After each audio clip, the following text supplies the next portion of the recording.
Hello friends, I am Om Tripathi, a BA Political Science Honors student from Banaras Hindu university.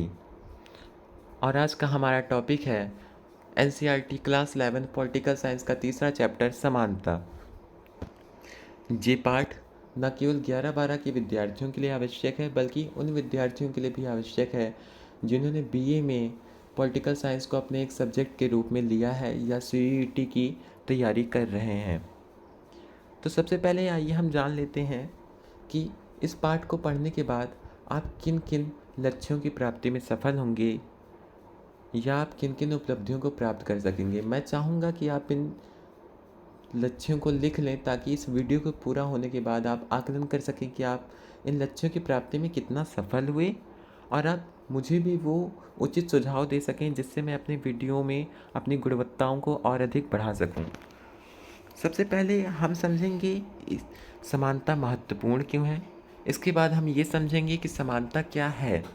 इसके बाद हम समझेंगे अवसर की समानता क्या है। इसके बाद हम समझेंगे प्राकृतिक और सामाजिक असमानताएं क्या क्या हैं। इसके बाद हम समझेंगे कि समानता के विविध आयाम कौन कौन से हैं। और अंत में हम समझेंगे कि समानता को एक राजनीतिक आदर्श के तौर पर हम कैसे बढ़ावा दे सकते हैं। आइए सबसे पहले हम समझते हैं कि समानता महत्वपूर्ण क्यों है। इससे पहले समानता का परिचय मैं आपको अरस्तु के एक महान कोट से कराना चाहूँगा। अरस्तु ने 158 देशों के संविधान का अध्ययन किया और ये निष्कर्ष निकाला कि किसी भी विद्रोह का प्रमुख कारण असमानता है। और उन्होंने राज्य को स्थायी बनाने का जो मंत्र दिया 158 देशों के संविधान के अध्ययन के बाद, उन्होंने राज्य को स्थायी बनाने का जो मंत्र दिया वो मंत्र था समान लोगों के साथ समान व्यवहार। अब आप सोच सकते हैं कि अरस्तु के समय से ही समानता एक राजनीतिक आदर्श के रूप में चला आ रहा है और समानता एक प्रमुख राजनीतिक आदर्श है जिसने सभी लोगों को एक साथ रहने के लिए नए आयाम दिखाए और समाज को संगठित करने में कहीं ना कहीं एक महत्वपूर्ण भूमिका निभाई। निष्कर्षों से पता चलता है कि लोग अक्सर स्वतंत्रता में भी समझौता स्वीकार कर लेते हैं जब वे समान रूप से स्वतंत्रता में समझौता करते हैं, यानी पूरे समूह में समान रूप से स्वतंत्रता की कटौती की जाती है तो लोग ये समझौता स्वीकार कर लेते हैं, परंतु असमानता को नहीं स्वीकार करते और असमानता होने पर विद्रोह कर देते हैं। अतः राजनीति विज्ञान के एक विद्यार्थी के तौर पर आप समानता को उस महत्वपूर्ण उपकरण के रूप में देख सकते हैं जिसने समाज को संगठित करने में एक महत्वपूर्ण भूमिका निभाई। समानता महत्वपूर्ण क्यों है। समानता सदियों से एक प्रबल राजनीतिक और धार्मिक आदर्श रहा है जिसने मानव समाज को प्रेरणा दी। अभी हमने देखा कि समानता कैसे पिछले हजारों सालों से एक प्रसिद्ध राजनीतिक आदर्श रहा है। अब हम समझते हैं समानता एक धार्मिक आदर्श कैसे रहा है। आप सभी जानते हैं कि सभी धर्म ये उद्घोषणा करते हैं कि सभी मनुष्य ईश्वर की संतानें हैं। इससे कहीं ना कहीं सभी मनुष्यों में समानता का एक भाव आता है। सभी धर्म ये दावा करते हैं कि सभी मनुष्य ईश्वर की प्राप्ति कर सकते हैं अथवा ईश्वर के प्रिय बन सकते हैं अथवा ईश्वर की कृपा प्राप्त कर सकते हैं। इससे भी समानता की अवधारणा को बल मिलता है। इन बातों के निष्कर्ष से हम देख सकते हैं कि समानता पिछले हजारों सालों से एक प्रसिद्ध राजनीतिक और धार्मिक आदर्श रहा है जिसने मानव मस्तिष्क के सोचने के नए ढंग को विकसित करने में एक महत्वपूर्ण भूमिका निभाई है। अब हम समझते हैं कि एक राजनीतिक सिद्धांत में समानता क्या कहती है। एक राजनीतिक सिद्धांत के रूप में समानता उन विशेषताओं को जोड़ देने पर को कहती है जो पूरी मनुष्य जात में पाई जाती है। जैसे लॉक ने कहा था कि सभी मनुष्यों में सहयोग की भावना पाई जाती है। यहाँ पे लॉक ने समानता के लक्षण के रूप में सहयोग को चिन्हित किया और इसे पूरी मानव जाति की विशेषता माना और इस आधार पर समानता का दावा पेश किया। इसी तरह जब भी जैसे हॉक ने कहा कि सभी मनुष्य स्वभाव से झगड़ालू होते हैं, यहाँ उसने भी सभी मनुष्यों की एक विशेषता का वर्णन किया। यानी जब भी हम राजनीतिक सिद्धांत के रूप में राजनीतिक आदर्श के रूप में समानता की बात करेंगे तो हम उन विशेषताओं की बात करेंगे जो पूरे मानव समुदाय में पाई जाती हों, ना कि किसी विशेष व्यक्ति में या किसी विशेष समूह में। अब हम देखते हैं कि क्या समानता आज राजनैतिक आदर्श के रूप में स्वीकृत है। हाँ, अगर आप ध्यान से देखेंगे तो समानता एक राजनैतिक आदर्श के रूप में बहुत समय से ही स्वीकृत है। हमारे संविधान की प्रस्तावना में भी अवसर की समानता की बात की गई है। अमेरिकी संविधान में भी अवसर की समानता की बात की गई है। तो समानता आज एक राजनीतिक आदर्श के रूप में स्वीकृत है। समानता का सबसे पहला आप जानते हैं कि समानता का एक रूप है विधि की समझ समानता, जिसको लगभग लगभग पूरे विश्व में स्वीकार किया गया है और ये माना गया है कि हाँ, कानून सबके लिए समान होने चाहिए। इससे पता चलता है कि आज समानता राजनीतिक रूप से एक स्वीकृत आधार है, परंतु इसके बावजूद भी हम अपने चारों ओर असमानताएं देखते हैं। जबकि हमारा भारत में इस बात की उद्घोषणा की जाती है कि ना लिंग के आधार पर भेदभाव होगा, ना जाति के आधार पर भेदभाव होगा, परंतु फिर भी हम चारों ओर आय की असमानता देखते हैं, सम्मान की असमानता देखते हैं, शक्तियों की असमानता देखते हैं। ऐसे में एक सवाल उठता है कि ये असमानताएं क्या ज़रूरी हैं? और अगर ज़रूरी नहीं है तो क्या इनको हटा देना चाहिए? और अगर इनको हटाना चाहिए तो क्या विशेष विधि से ही हटाना चाहिए? क्या अगर इन्हें एक विशेष विधि से ना हटाया जाए तो ये अन्यायपूर्ण हो सकता है? आप खुद भी इन सवालों के बारे में सोच सकते हैं। आप अपने दैनिक जीवन का उदाहरण ले सकते हैं। जैसे आपकी क्लास में क्या पता ऐसा होता हो, कई स्कूलों में मैंने देखा है जहाँ लड़कियों को आगे बैठाया जाता है और कई लड़के इस बात का विरोध करते हैं कि लड़कियों को ही आगे क्यों बैठाया जा रहा है। तो आप अपने दैनिक जीवन में कई असमानताओं से सीख सकते हैं और देख सकते हैं कि क्या इन असमानताओं को हटाया जाना चाहिए या ये तर्कसंगत है। क्या ये असमानताएं न्यायपूर्ण है अथवा नहीं। एक राजनीतिक विज्ञान के विद्यार्थी के रूप में आपको इन असमानताओं का परीक्षण करना चाहिए और देखना चाहिए ये कैसे न्याय अथवा न्याय का सृजन करती हैं। ऐसे ही सवाल समानता के आदर्श को राजनीतिक सिद्धांत का विषय बना देते हैं।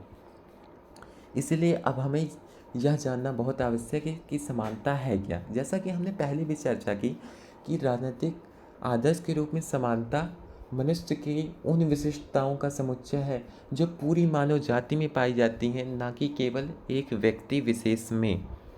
इसी को हम दूसरे शब्दों में कहते हैं क्योंकि हम सभी समान रूप से मानव हैं। हम में से ऐसा कोई मनुष्य नहीं जो हम में से अधिक मानव हो या हमसे कम मानव हो। हम सभी समान रूप से मानव हैं। इसलिए कुछ ऐसी चीज़ें हैं जो सभी मनुष्यों को समान रूप से मिलनी चाहिए और वो है समान परवाह, समान अधिकार और समान देखभाल। ऐसे सिद्धांत को सबसे पहले एक जर्मन दार्शनिक हुए इमैनुअल कांट उन्होंने दिया। उन्होंने कहा कि प्रत्येक मनुष्य अपने आप में साध्य है, अर्थात प्रत्येक मनुष्य अपने आप में एक लक्ष्य है, वो किसी का साधन नहीं है। इस आधार पे उन्होंने पूरी मानव जाति में समानता की बात की और कहा कि हर मनुष्य अपने आप में एक साध्य है, हर मनुष्य अपने आप में एक उद्देश्य है।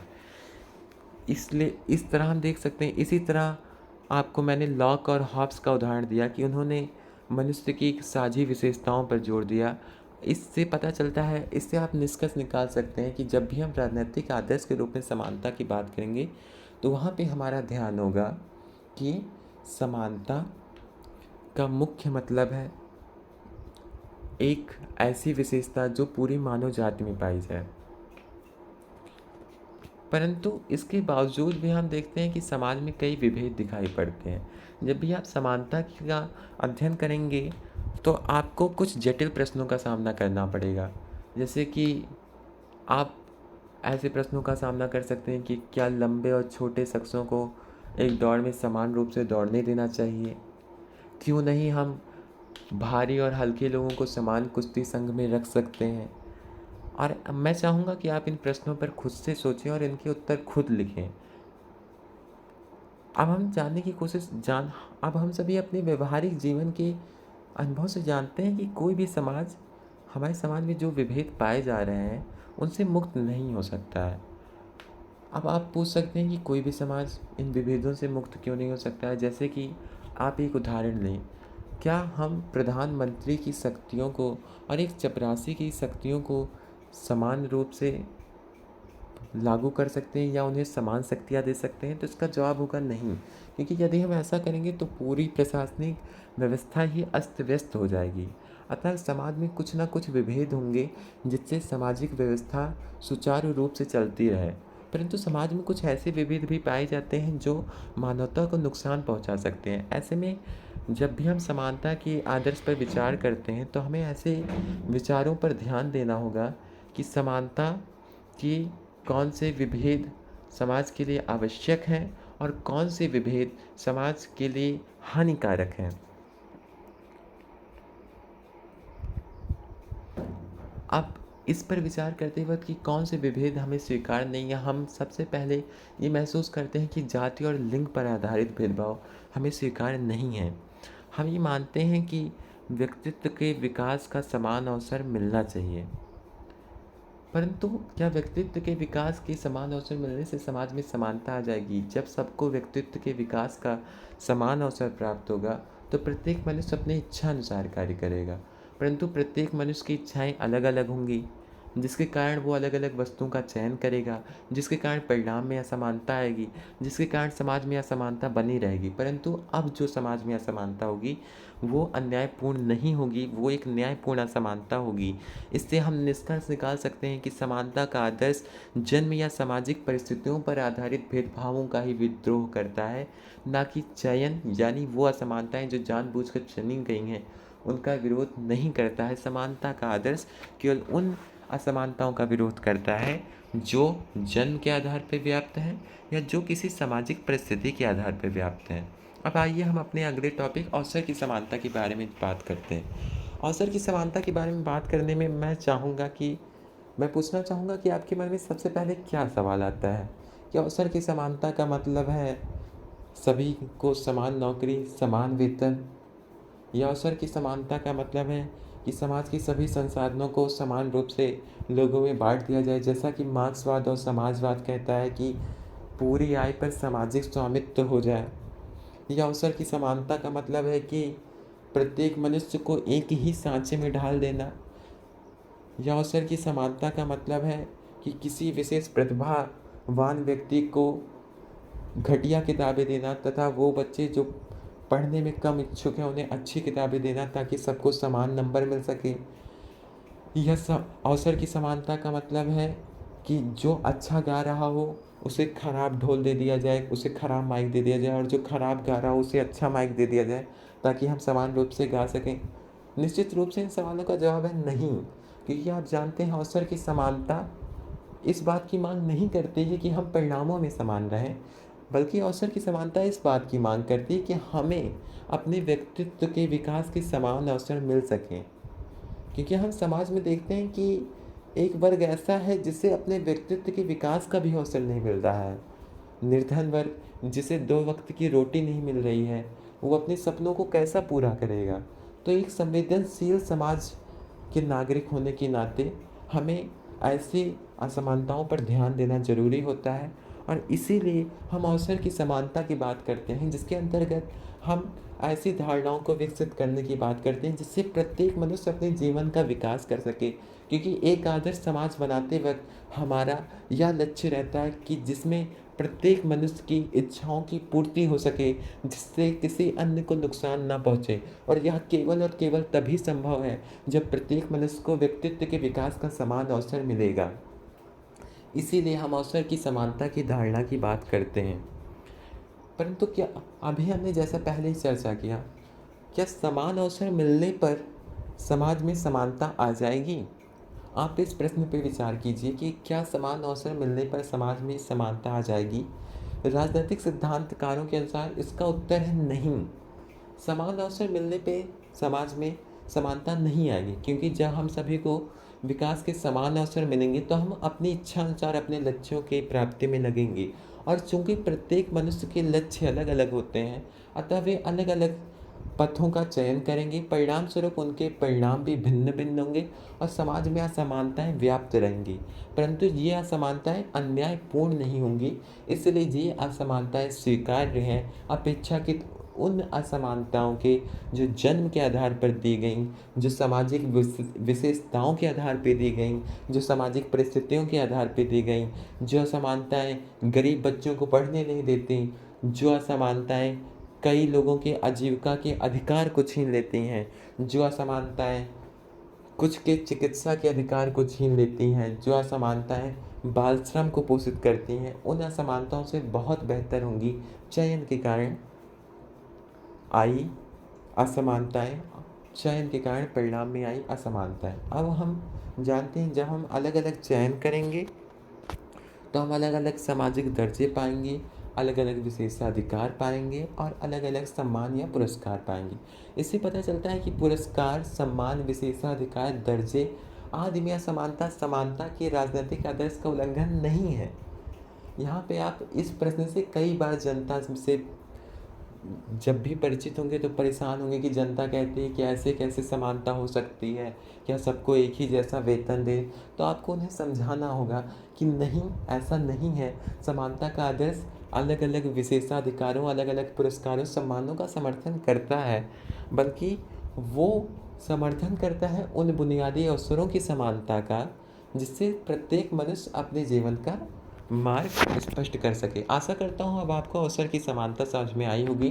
निष्कर्ष के रूप में अवसर की समानता का मुख्य लक्ष्य है केवल और केवल मनुष्य को समान रूप से विकास का अवसर उपलब्ध कराना, ना कि एक ही सांचे में ढाल देना। अब हम बात करते हैं प्राकृतिक और सामाजिक असमानताओं की। प्राकृतिक और सामाजिक असमानताओं को पढ़ना इस लक्ष्य से भी फायदेमंद रहता है जब हम बात करते हैं कि समाज में कौन सी असमानताएं स्वीकार्य हैं और कौन सी असमानताओं को दरकिनार कर देना चाहिए। तो हम बात करते हैं प्राकृतिक और सामाजिक असमानताओं की। आइए सबसे पहले समझते हैं कि प्राकृतिक और सामाजिक असमानता क्या है। प्राकृतिक असमानता के अंतर्गत वे असमानताएं आती हैं जो हमें प्रकृति के कारण प्राप्त हुई हैं। जैसे रंग में असमानता, कोई सफ़ेद चर्बी का हो सकता है जबकि कोई काली चर्बी का हो सकता है। या हाइट में असमानता, कोई 5 फुट का हो सकता है, कोई 6 फुट का, तो कोई 7 फुट का हो सकता है। वजन में असमानता, अर्थात प्राकृतिक असमानताएं ऐसी असमानताओं की ओर हमारा ध्यान इंगित करती हैं जो प्रकृतिजन्य हैं, जो स्वभाव में मुख्यतः अटल और अपरिवर्तनीय होती हैं तथा अधिकांश केसों में इन्हें टाला नहीं जा सकता है। जबकि सामाजिक असमानताएं उन असमानताओं की ओर हमारा ध्यान इंगित करती हैं जो सामाजिक परिस्थितियों के कारण उत्पन्न होती हो। उदाहरण के लिए आप ऐसे समाज का उदाहरण ले सकते हैं जो बौद्धिक कार्यों को शारीरिक कार्यों से ज़्यादा महत्व देता हो, अतः वहाँ पे बौद्धिक कार्य करने वालों को शारीरिक कार्य करने से अधिक वेतन मिलेगा, जिसके कारण आय की असमानता उत्पन्न होगी। यहाँ पे आय की असमानता किसी प्राकृतिक कारण से नहीं उत्पन्न हो रही है, बल्कि उस समाज द्वारा निर्धारित मूल्यों से उत्पन्न हो रही है, अतः यह एक सामाजिक असमानता है। प्राकृतिक और सामाजिक असमानता की धारणा से परिचित होने के बाद हमारे लिए इस प्रश्न का उत्तर देना आसान रह जाता है कि कौन सी असमानताएं स्वीकार्य हैं और कौन सी असमानताएं अस्वीकार्य। प्रसिद्ध राजनीतिक वैज्ञानिक रूसो ने तर्क देते हुए कहा था कि जितनी भी सामाजिक असमानताएं हैं वे सभी अस्वीकार्य हैं। बाद में मार्क्स ने इसी विचार को आगे बढ़ाया और सामाजिक असमानताओं को दूर करने का मार्ग दिखाया। परंतु अब सामाजिक और प्राकृतिक असमानताओं में असमानताओं का वर्गीकरण करने के बाद भी हमारे सामने कुछ नई तरह की समस्याएं खड़ी हो गई हैं जो उस समय नहीं पाई जाती थी परंतु आज पाई जा रही हैं। पहली बात, जब हम प्राकृतिक असमानता की बात करते हैं तो हम कुछ सामाजिक असमानताओं को भी प्राकृतिक असमानता की श्रेणी में रख देते हैं। जैसे लंबे समय से नारियों के साथ हो रहे भेदभाव के कारण अब हमें लगता है कि नारियां वास्तव में शायद पुरुषों से कम जानती हैं, और हम ऐसे कई भ्रांतियां देख सकते हैं, कई ऐसी पुस्तकें देख सकते हैं जिनका दावा है कि महिलाएं पुरुषों की तुलना में कम पढ़ कम तेज़ी से चीज़ों को सीखती हैं, या महिलाएं पुरुषों की तुलना में शारीरिक रूप से ज़्यादा कमज़ोर होती हैं। इससे हमें लगता है कि महिलाओं और पुरुषों में असमानताएं शैक्षिक स्तर पर, बौद्धिक स्तर पे प्रकृति की देन है, जबकि ऐसा कुछ नहीं है। प्राकृतिक स्तर पर महिलाओं और पुरुषों में बहुत अंतर नहीं है। ये दुर्भाग्य की बात है कि हम चिंपैंजी को अपने निकट मान लेते हैं, लेकिन मानवता के लंबे इतिहास में अभी तक मानव पुरुष और स्त्री को समान नहीं घोषित कर पा रहा है। इसके बाद जो दूसरी परेशानी उत्पन्न होती है वो ये है कि पहले हम मानते थे कि प्राकृतिक असमानताओं को बदला नहीं जा सकता है, परंतु अब प्राकृतिक असमानताओं को भी बदला जा सकता है। सपोज करिए कि कोई विकलांग पैदा हुआ हो, परंतु अब विज्ञान की मदद से उसकी विकलांगता को दूर किया जा सकता है। यहाँ तक कि जन्मजात नेत्रहीनों को भी आँख का ऑपरेशन कर आँख लगाई जाती है। ऐसे में प्राकृतिक असमानताएं भी परिवर्तनीय हो गई हैं। अब ऐसे में सवाल उठता है कि क्या अब भी प्राकृतिक असमानताएं न्यायपूर्ण हैं अथवा प्राकृतिक असमानताएं भी अन्यायपूर्ण हैं। जैसे रंग विभेद, परंतु प्लास्टिक सर्जरी से कोई भी अपना रंग चेंज कर सकता है। ऐसे में प्राकृतिक असमानताएं जब स्थिर नहीं रह गई हैं तो हमें इस प्रश्न पर फिर से विचार करना पड़ता है कि हम ऐसे कौन से आधार लाएं जिसके आधार पर हम कह सकें कि कौन सी असमानता सही है और कौन सी असमानता गलत है। आइए अब हम जानने की कोशिश करते हैं कि समानता के विविध आयाम क्या हैं। इसमें विद्वानों के मतभेद पाए जाते हैं। कुछ विद्वानों ने समानता के 4 आयाम कहे हैं, जबकि कुछ विद्वानों ने समानता के 3 ही आयाम कहे हैं। यहाँ पे हम समानता के 3 आयामों को पढ़ेंगे और यहाँ पे मैं आपको अतिरिक्त जानकारी के लिए बता दे रहा हूँ कि समानता का चौथा आयाम है विधि की समझ समानता। परंतु कई राजनीतिक वैज्ञानिकों का मत है कि विधि की समझ समानता को राजनीतिक समानता के अंतर्गत रखा जा सकता है। इसलिए मैंने यहाँ पे समानता के 3 आयामों की बात की हुई है। समानता को हम 3 तरह से देख सकते हैं। हम 3 ऐसे क्षेत्र देख सकते हैं जहाँ पे हम समानता लाके समाज को वास्तव में समान समाज बना सकेंगे, जहाँ सबको अपने विकास के समान अवसर प्राप्त होंगे। तो पहला आयाम है या पहला क्षेत्र है राजनीतिक समानता। राजनीतिक समानता का मुख्य लक्ष्य है कि प्रत्येक नागरिक सरकार में समान रूप से भाग ले सके। इसका उद्देश्य उन बाधाओं को दूर करना है जो लोगों को सरकार में भाग लेने से रोके। इसके बाद हम बात करते हैं सामाजिक समानता की। हम जानते हैं कि विभिन्न सामाजिक व आर्थिक समानताएं समान राजनीतिक अधिकारों के बावजूद अवसरों की असमानता उत्पन्न करती हैं। जैसे हमारे भारत में सभी को चुनाव लड़ने का अधिकार है, पर आपको पता है कि पूंजीपति नेता उनके जीतने की चांसेस ज़्यादा रहती हैं अपेक्षाकृत एक सामान्य मानव से। ऐसे में समान राजनीतिक अधिकार केवल और केवल मजाक बनकर रह जाते हैं और वास्तव में आर्थिक असमानता कहीं ना कहीं समान राजनीतिक समानता को भी प्रभावित करती है और राजनीतिक असमानताएं उत्पन्न कर देती है। वास्तव में ध्यान से देखने पाएंगे आप कि राजनीतिक समानता, सामाजिक समानता और आर्थिक समानता तीनों एक दूसरे के प्रेरक हैं। इसके बारे में मैं आपको सजेस्ट करूंगा कि आप अंबेडकर जी का एक बहुत अच्छा वक्तव्य है समानता के बारे में, उसको ज़रूर पढ़िएगा, उस लेख को पढ़िएगा। उससे आपको पता चलेगा कि कैसे तीनों असमानताएं एक दूसरे को प्रभावित करके अन्य समानताओं को भी बिगाड़ देते हैं यदि वे समाज में पाई जाते हैं। अब आते हैं सामाजिक समानता पे। सामाजिक समानता में आप देख सकते हैं कि जाति के आधार पर भेदभाव हो सकता है, वर्ण के आधार पर हो सकता है, लिंग के आधार पर हो सकता है। सामाजिक समानता का लक्ष्य है कि ऐसे सभी भेदभावों को समाप्त करना, क्योंकि यदि ये भेदभाव कायम रहेंगे तो राजनीतिक समानता केवल और केवल एक घोषणा मात्र रह जाएगी, केवल और केवल एक मजाक रह जाएगी। इसलिए हमारा लक्ष्य होना चाहिए कि हम समाज के सभी सदस्यों को विकास के समान अवसर प्रदान कर सकें और सभी को समान सम्मान और समान परवाह व समान देखभाल उपलब्ध करा सकें। इसके बाद आती है आर्थिक असमानता और आर्थिक समानता। आर्थिक समानता उन देशों में ज़्यादा विचारणीय है जहाँ बहुत पहले से ही 2 वर्ग रहे, एक निर्धन और दूसरा अमीर। और अमीर वर्ग ने अपने पैसे के पावर के कारण राजनीतिक शक्तियों पर और सामाजिक शक्तियों पर अपना वर्चस्व कायम कर रखा है।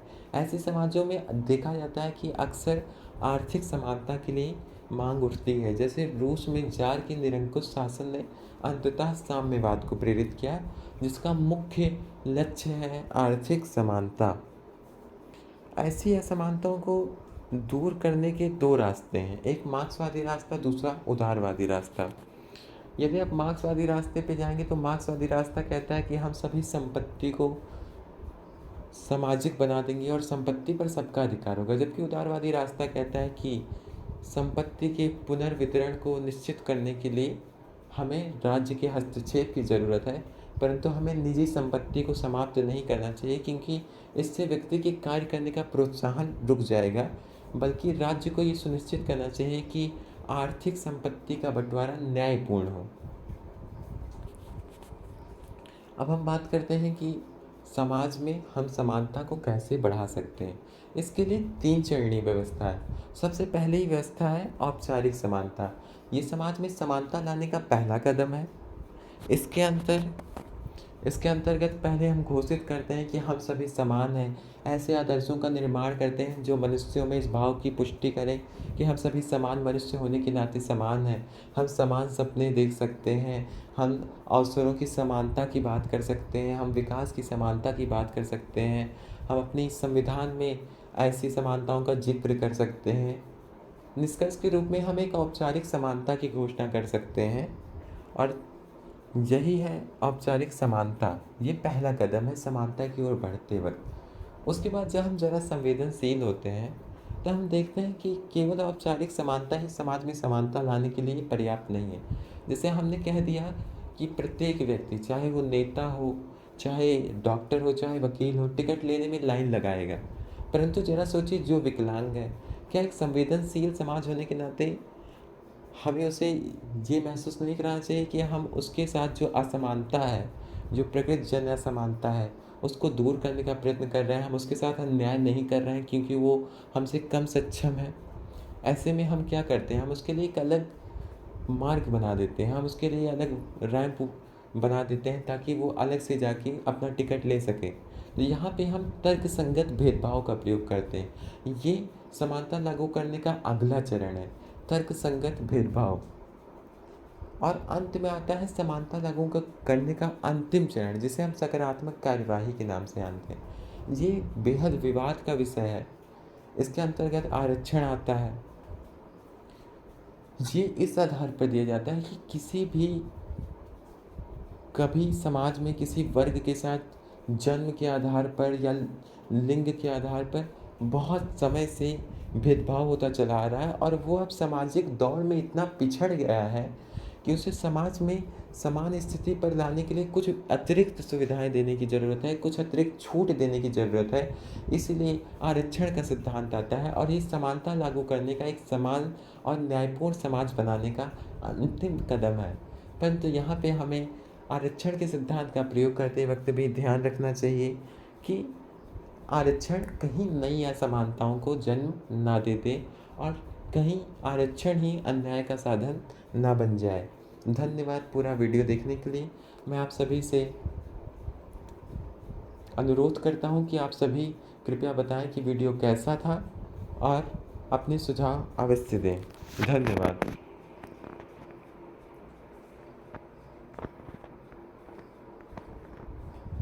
मैं अभी वीडियो को धीरे धीरे कर रहा हूँ ताकि आप अपने नोट्स को स्क्रीनशॉट ले सकें या लिख सकें, इसलिए मैं पूरा वीडियो एक बार फिर से दोहरा दे रहा हूँ। मैं आशा करता हूँ कि आप स्क्रीनशॉट ले रहे होंगे।